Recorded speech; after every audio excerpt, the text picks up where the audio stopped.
Hello everyone, in this video I am just going to explain you about the working principle of matrix keypad. Let's get started.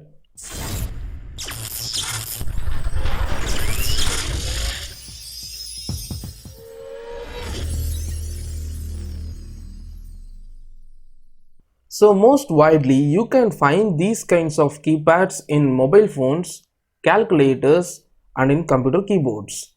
And these keyboards are common in almost all the devices that we just want to understand the basic principle of this matrix keypad for interfacing these kinds of keypads to any microcontroller. Let's get started. Now you can see this is a microcontroller, and if I want to connect 4 buttons to this microcontroller, I can do that by using this format.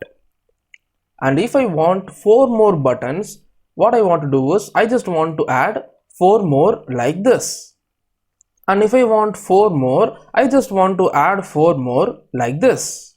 So this is a linear type keypad where the number of buttons available is equivalent to the number of GPIOs used in the microcontroller. But if it goes on like this, for a simple 4x3 matrix keypad, you require at least 12 GPIO pins as input in this microcontroller. So for resolving this purpose, we have a cool trick called matrix keypad technique. So let's see what is a matrix keypad. So this is the internal arrangement of 4x3 matrix keypad.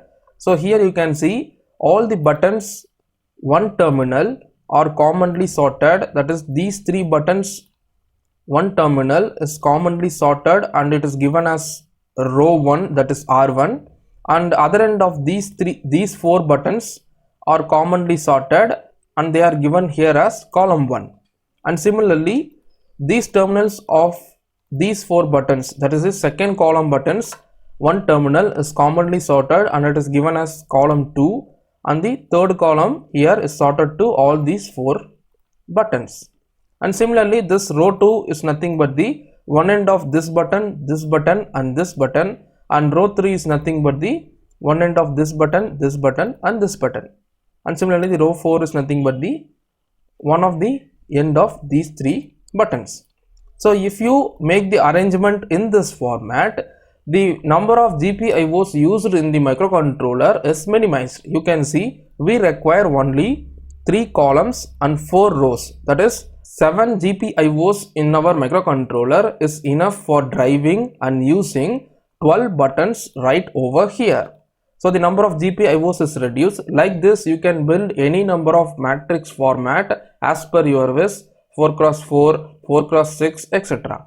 And now I am just going to demonstrate and explain the working principle of this matrix keypad. How you can find out which button is pressed in this matrix keypad, and then how you can fetch the data from this matrix keypad.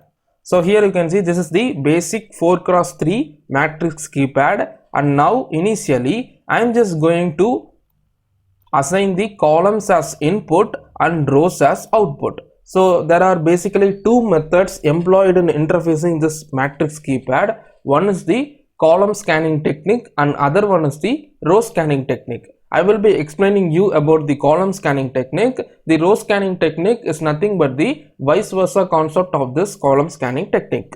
So you will understand it by yourself when I explain this column scanning technique. Now initially, let's assume that we are maintaining this column pins in pull-up state, that is initially in high state. Now when I play the simulation, so as I said, these column pins are input to the microcontroller and these row pins are output to the microcontroller. So we can adjust the state of this row pins, but we can only read the state of this column pins. This is the column scanning technique. So now what we are just going to do is, its first step is we are just going to make the first row to be in low state. And now after making it, we are just going to continuously monitor the states of the 3 columns, whether any one of the column is high. And when I press this 1, you can see I receive a 0 in the column 1. So we can conclude that when the row 1 is 0 and when I read the column 1 to be 0, that means the number 1 has been pressed. That is, the first button in the matrix has been pressed. And when I press the number 2, you can see when the row 1 is low and the column 2 is low, that means the number 2 is pressed. And again when I press the 3, you can see when the row 1 is low and when the column 3 is low, that means the number 3 is pressed. So other than this, if you press anything, you can see we will receive 1 in the respective columns.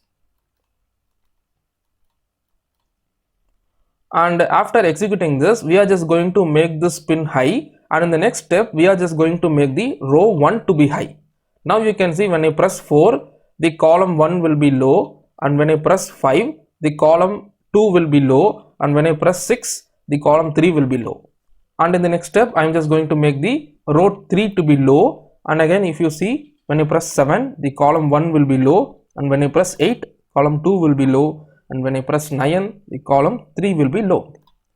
And next step is finally we are just going to make the row 4 to be low, and when I press this star, I will get the column 1 to be low, and when I press this 0, I will get the column 2 to be low, and when I press this hash, I will get the column 3 to be low. Other than this, if you press any other row buttons, you will get high signal in the respective column. So using this column scanning technique, that is nothing but we are just scanning through these inputs, that is the columns of the keypad. That is why this method is named as column scanning technique. Row scanning technique is nothing but the vice versa method of this concept, that is we will be assigning these columns as outputs and we will be reading the rows, making it as input. So that is the row scanning technique. You can use any one of the methods. So using this methodology, you can interface and identify the individual keys that is pressed in the keypad right over here. So by making the row 1 low, we can identify whether any one of the row 1 buttons 1, 2, 3 has been pressed by reading the respective columns. And by making the row 2 low, we can identify whether any one of the 4, 5, 6 buttons has been pressed by reading the same columns. And by making the row 3 low, we can identify whether any one of the buttons 7, 8, 9 has been pressed by reading the respective columns. And by making the row 4 low, we can identify whether any one of the star 0 has been pressed by reading the respective columns. So this is the working principle of this keypad, and in the next video we are just going to interface this 4x3 keypad with our microcontroller. See you in the next lecture. Thanks for watching.